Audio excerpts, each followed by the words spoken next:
Hello, welcome to the Paid Search Podcast. My name is Chris, and today I'm going to tell you about the best tool no one talks about. That's going to be in my segment at the very end of the show, but I promise you want to listen to the whole session here because I have some amazing news to tell you about. I have some great questions from listeners to go through, and you're going to want to hear all of this. It's all designed to help you be better at Google Ads. If you don't know me, I've been working in Google Ads for over 2 decades. I have many accounts that I manage. I manage accounts from people that do business to business, business to consumer, shopping, search, lead generation, all of it.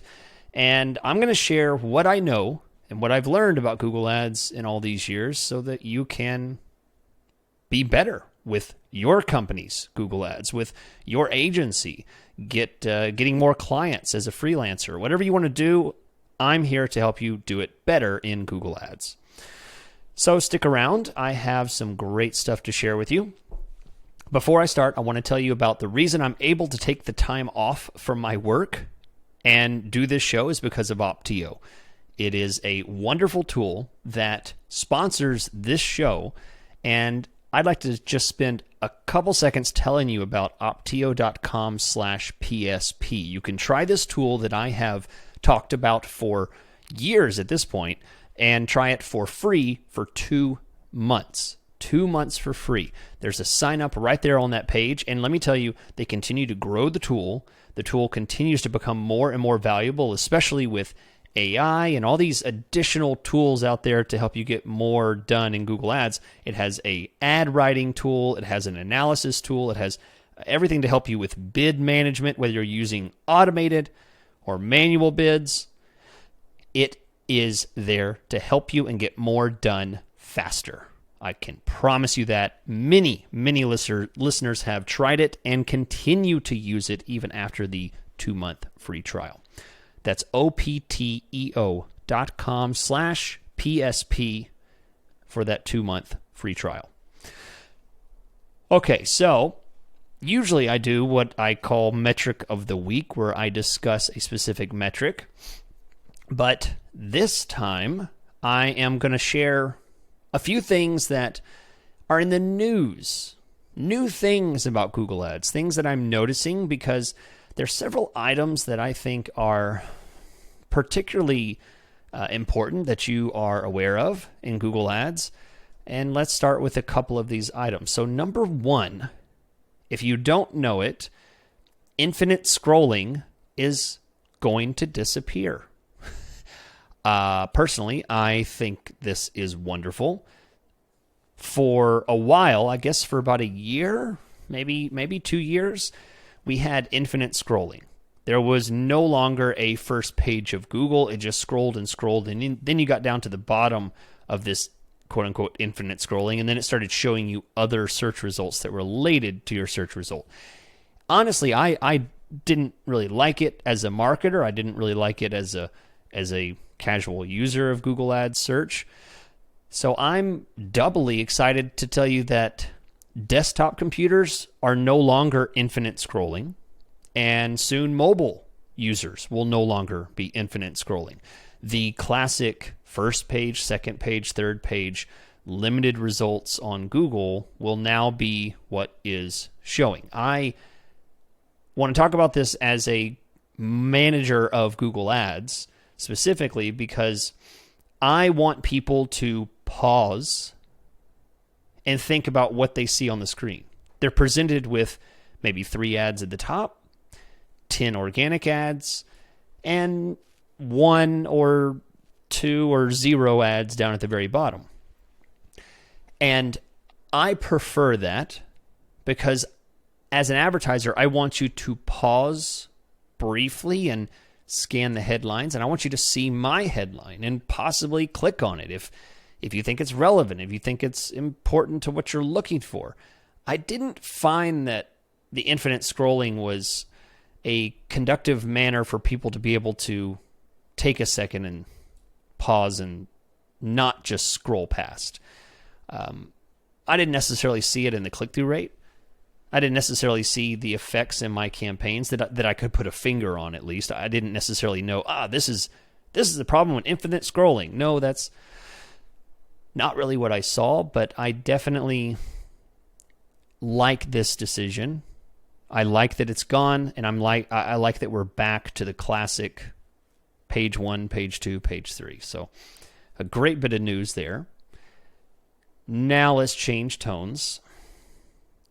And you guys can find me on Twitter, Paid Search Pod. I'm on there. You can email me, paidsearchpodcast.com. You can find my email and tell me if you have any feedback about this. But I have started noticing perhaps an uptick in search term loss.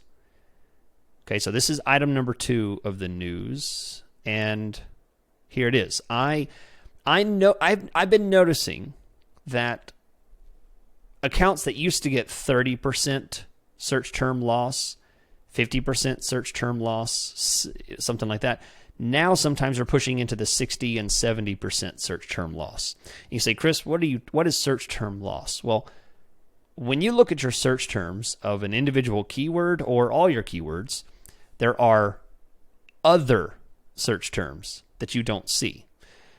This is what I'm referring to as a loss of search terms. They're hidden. They're gone. They're not shared with us.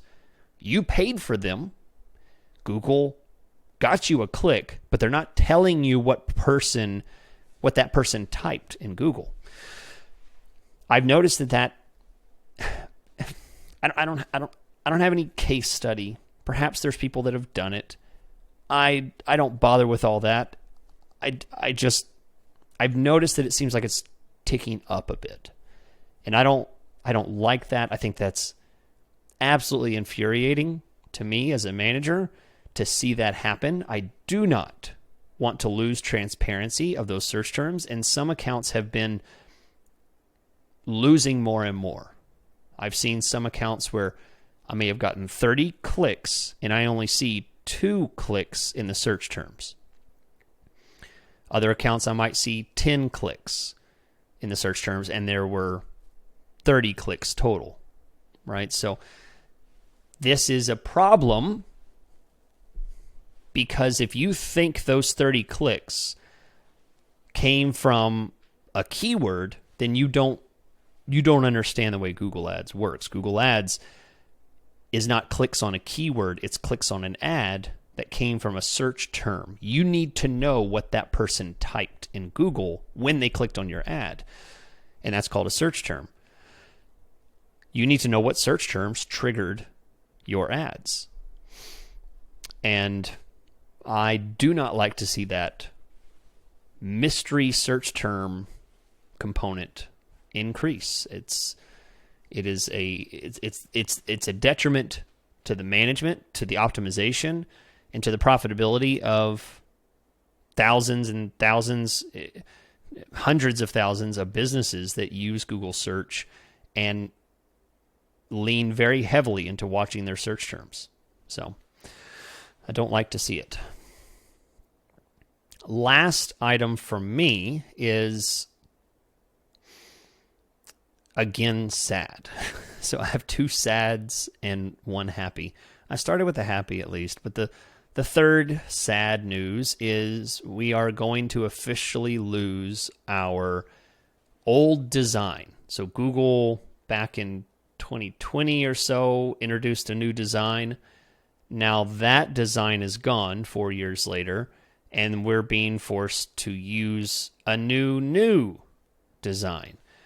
Personally, I have been using the older design. The old design is gone. It's been gone for years. Now they're pushing a new design which has 2 columns over on the left-hand side of the screen. Really don't like it. Absolutely so much wasted space. It's tremendous the amount of white space that's wasted on the left-hand side of the screen. It is ridiculous. And I know you can minimize it and move it over, but then it makes it impossible to be able to quickly switch back and forth. It's it's a waste. The most important aspect of Google Ads when you're viewing it on a screen is the side-to-side view, the horizontal view. Vertical's not that important. Yet somehow we have a double-stacked column on the left.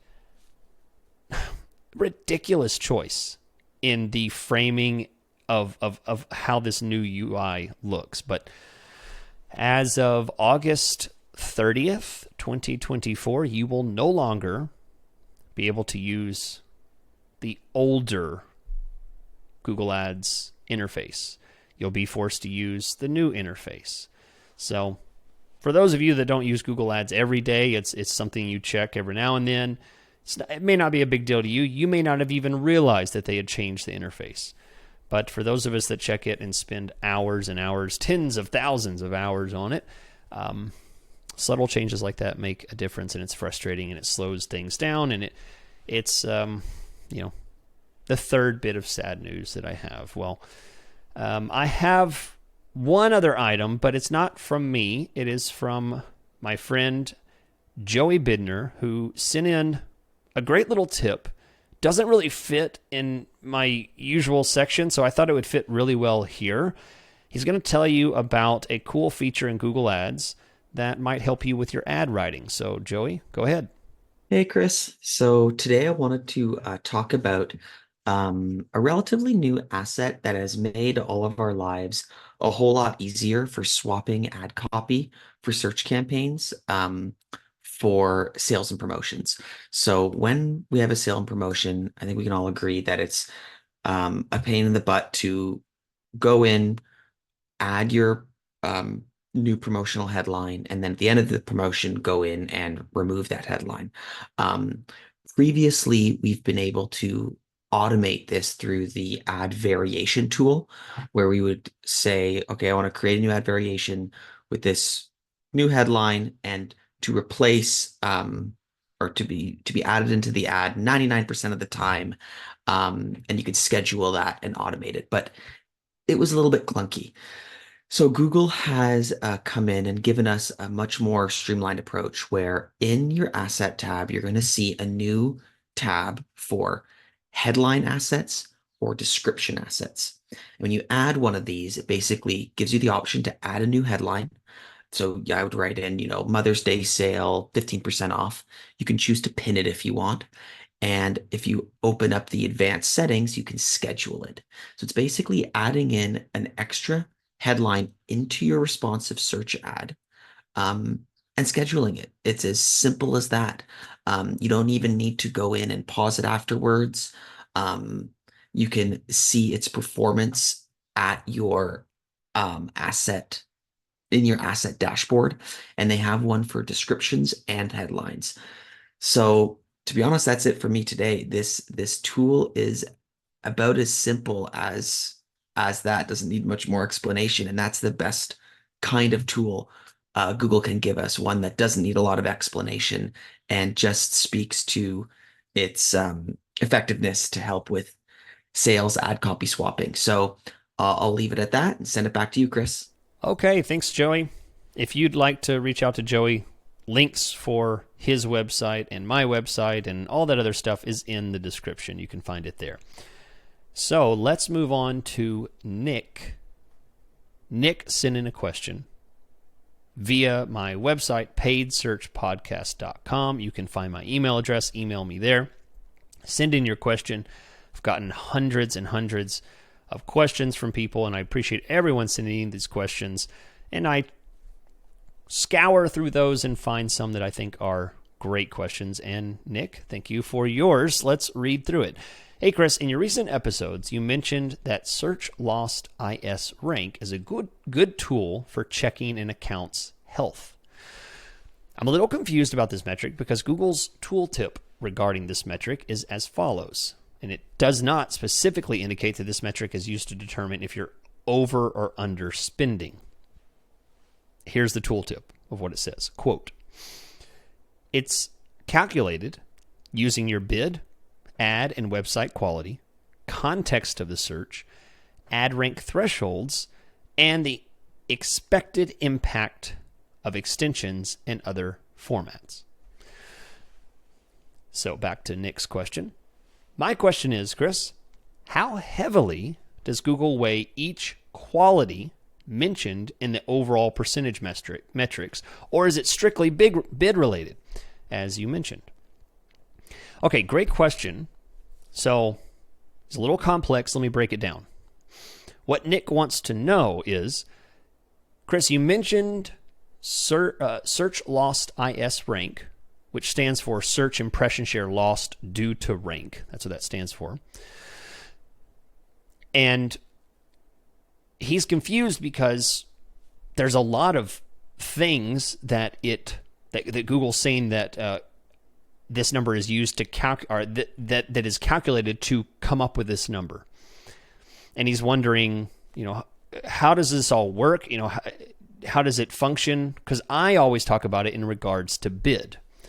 And Nick, it's a very interesting note that you've made here, because you're right. I always refer to search lost IS rank as a bid indicator. And that's how I've always seen it and how I'll always continue to see it. Because there's other factors, as the tooltip indicated, that make up this number. There is the number one, it says bid. And then it goes in and says ad and website quality, context of the search, ad rank threshold, all these other things that Google lists that determine search lost IS rank. But here's the thing. Those things don't matter to you. In the long run, in practical day-to-day management, they do not matter, because these factors are not factors you directly control. So if I were to tell you, here's a shovel, Nick. I'm going to hand you a shovel. There's the dirt. How much dirt you can shovel is directly impacted by how hard you push the shovel into the ground, also the texture of the dirt, the type of dirt that it is, the weather, how much water's in the dirt, how many roots are growing through the dirt, how many rocks are also there. Okay. The only thing that you can affect is how hard you push that shovel into the dirt and start shoveling, right? Those other things do make a difference, but how much can you affect how much rock is in there? How much real difference can you make on how much water is present in the soil at the time when you start shoveling? What type of dirt it is? These are not things that you can directly affect. Granted, you could pick a certain time when it just rained or when it's not raining, and it might make a difference, but that's a pretty broad kind of idea. You still can't really affect it in a direct way. So the same is true with this search lost IS rank.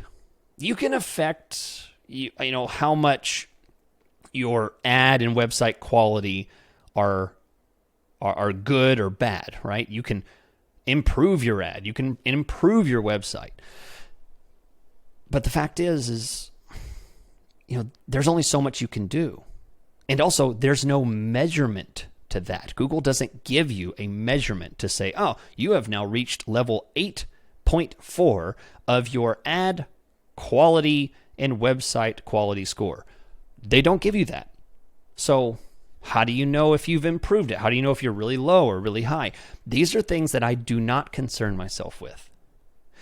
So that's why I mention search lost IS rank as strictly a bid measurement tool, because that's the only part of the shovel that you can affect. If you bid really, really high, you are in effect shoving that shovel all the way down into the dirt, getting a big bite of soil, of dirt, and picking it up. If you bid very low, you're taking little tiny scoops, and you may get almost nothing done. And whether the dirt is brown dirt, red dirt, sand, soil, that's not something you necessarily can control. You can try, but you can't necessarily control it. So the main thing that you want to be aware of is, sure, there's other percentages of these factors, but it's really about your bid. particularly those of you, have a direct effect when you're using manual bids. Everyone else who's using max clicks, target CPA, maximize conversions, any automated system, you're not really going to be able to even affect what this search loss due to rank number is. It's not going to even be something that you can directly affect. I'm really only talking to those of you that are using manual bids. So hopefully that's helpful to you. And Nick slides in with one little additional question, which I will grant because it's a good question. He asks, because I think it's a good clarification. Side question, Chris. Search impression share, search lost IS budget, and search lost IS rank all tally up to 100%. Why is that? And should I be looking at all of these three to measure success? So the answer is they add up to 100 because that is the full extent of where your ads showed or did not show. In Google Ads, it's very simple. Your ad either showed or it did not show. So if it showed, it will add a percentage point to the search impression share. If it did not show, it will add an impression point to your search lost IS, search lost impression share budget, or search lost impression share rank. You either lost it because you ran out of money, or you lost it because your bids were not high enough. Bids are rank, budget is budget. Budget's money. That's why it's 100. So either you showed an ad 100% of the time, so it would be 100% search impression share and then 0 loss due to budget, 0 loss due to rank, or it might be 50% search impression share, 25% loss due to budget, 25% loss due to rank. No matter what, they will always add up to 100%. And that tells you how much you've lost and how much you've gained with your impressions. Did you show an ad? Did you not show an ad? And the answer is yes, you should pay attention to all of these. I'm not going to get into the proper numbers of where I think you should be, because that is if you're interested in that, I mean that's going to be in my Principles of Google Ads discussion where I talk about all of that based on phases of success and all of that. So go back and if you haven't listened, it's episode 385 is the beginning of that multi-part 10-point series that I do. And I will discuss that and all the aspects of Google Ads in that 10 series of podcasts, starting with episode 385. And by the way, if you listen or watch on YouTube and you don't see that, those episodes, it'll be on Spotify. It'll be on as in a podcast. There were part of those that I did not record videos on. So it may be only available in audio for some of those episodes. Okay. Heavy question section. And hopefully you stuck around, because now we're going to get into the best tool no one talks about. And I want to remind you about opteo.com/PSP. That is the URL to go and try 2 months for free of this wonderful tool that you're going to love. And I hope everyone's trying it, because it's a phenomenal tool to help you get more done in Google Ads. So without further ado, let's get into it. Experiments in Google Ads is the number one thing that people don't talk about. Experiments. I was doing a session with a guy that I've been doing coaching with for a while. He books sessions with me every few months, always has great questions for me. And to my absolute dismay, I use the word experiment, and he immediately asks, well, what do you mean? You mean creating a new campaign? Do you mean adding new keywords? What do you mean when you do an experiment? What does that mean? So, first of all, let's say this. When I say experiment, I am not talking about creating a new campaign. I'm not talking about copying and pasting a campaign and splitting the budget between those and trying something in this other campaign that's a duplicate of the other, but with, some little thing changed in it. That is not an experiment. I actually wish experiments were named something different. I wish it was named,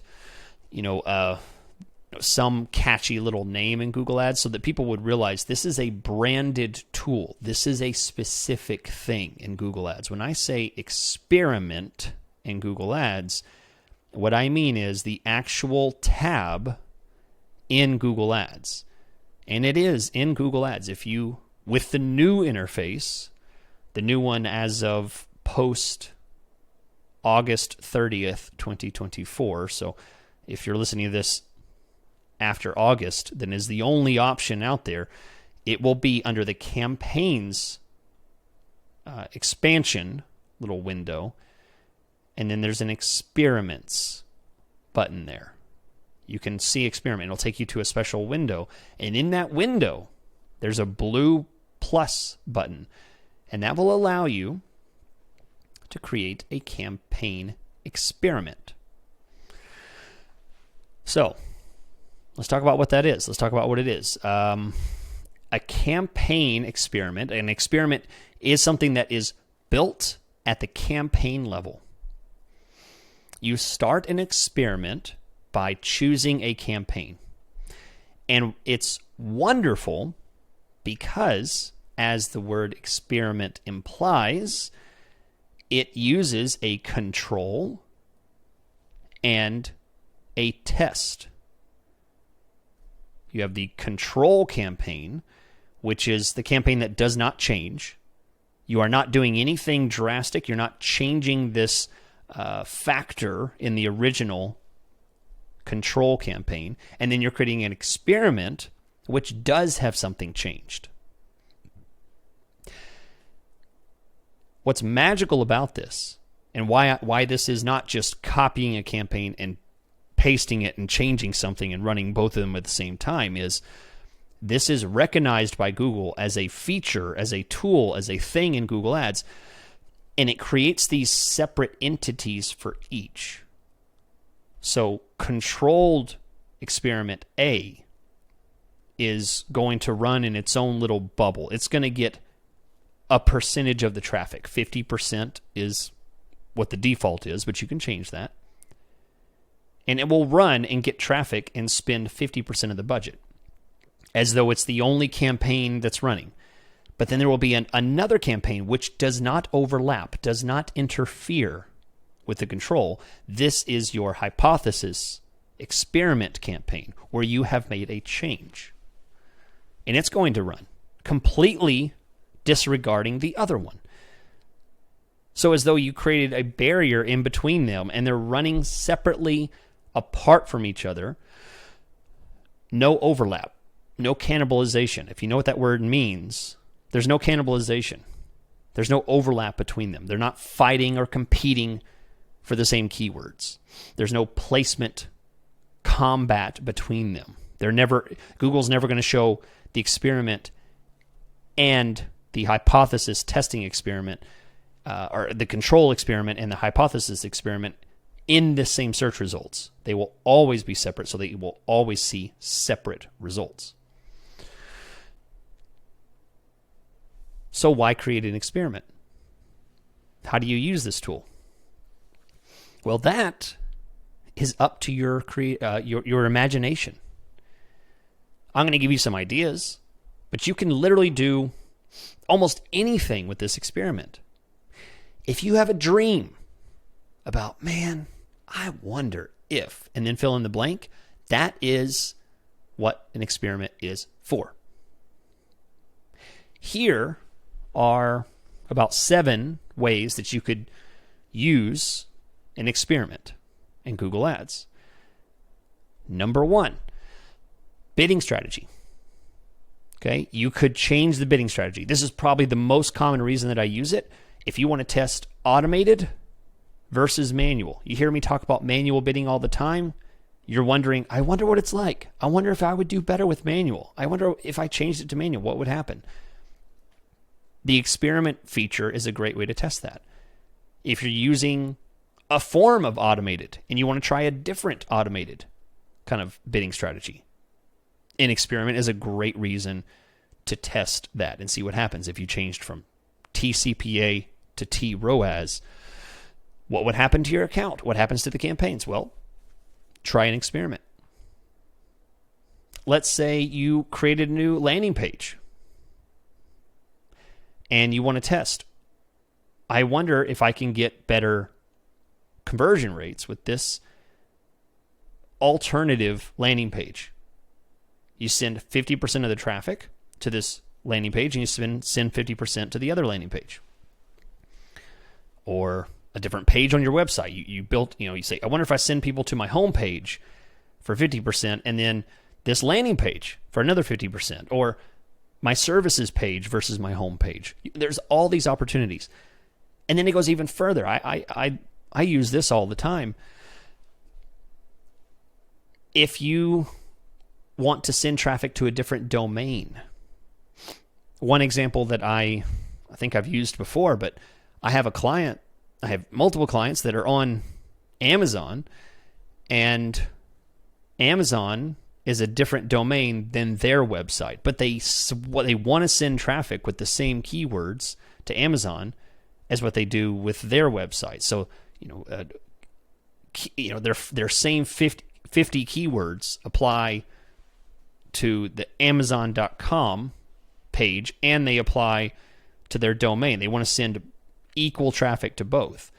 Setting up two separate campaigns is not going to work. They're going to cannibalize each other. They're going to compete for traffic. It's not a good solution.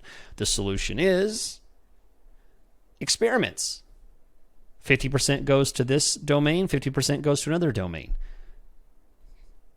There's no other way to do it evenly, correctly, because you can't have two separate domains in the same ad group. Another opportunity, I think this is number 4. You can have a completely different ad group structure, I should say. I did this for a client recently where we were struggling with the quality of traffic. We're seeing our conversion rates just crash. And I tried a completely different ad group structure where I rebuilt everything according to my theory of strategic relevance, as I discussed in episode 385. And I rebuilt all of it and launched this new campaign as an experiment with the new ad group structure, testing it against the original, more cluttery, confusing, crazy broad match original campaign. And I'm testing it. And I'm actually able to analyze line by line. How does it perform? What's getting the most conversions? What's getting the best results? Number 5, testing new ad copy. I want to try some new ad copy and make sure half the ads see this ad copy and half the ads see the other ad copy. Experiment. Great way to do it. Number 6, changing your geographic targeting. Want to see what happens when you do everything with zip codes, or everything with cities, or everything with counties or countries, as opposed to whatever you're doing in the original? Experiment. Set up an experiment, test it, see what happens. That way you'll always have something to fall back on. You can always cancel your experiment if it doesn't work. If any of these items I've listed fail, you can stop the experiment and push all the money back into the original, and no harm done. Very important aspect. You could change the ad schedule. Try 24/7, or maybe you're doing 24/7 and you want to try something a little more conservative, only certain times of the day. There you go. Or maybe you want to try removing all the negative keywords and just seeing, I'm going to start fresh. I wonder if I've added the wrong negative keywords and it's actually been bad. Try that. Possibly doing something like a full rebuild. Let's say you have a campaign that's failing. Suddenly something's not working. It's absolutely failing. You want to just scrap all of it, go into panic mode. I had an episode a few weeks back talking about, how to panic appropriately in Google Ads, how to hit the panic switch in Google Ads. This would be a great way to test one of those panic switches to try and restart the whole thing, get it working. So all of these are great reasons to try the experiment in Google Ads. It is the tool that no one talks about. I cannot tell you how many agencies I speak with, I do training with, I do coaching with, how many people I do mentoring with Google Ads, and they tell me, wait. What do you mean experiment? What do you mean? They don't know what I'm talking about. And it blows my mind. So just because you've listened to this episode, because you have taken the time to learn about this feature, it can put you above a lot of people in Google Ads, because guess what they're doing? They're copying and pasting the campaign and running two competing campaigns together and then calling that an experiment. It's not an experiment. You're actually creating chaos. You're creating absolute mess in Google Ads by doing that. Thank you so much for listening to the podcast. I will catch you guys next week. If you would like to contact me about my management services for Google Ads, you can find more about me at chrisschaefer.com. See you guys next week.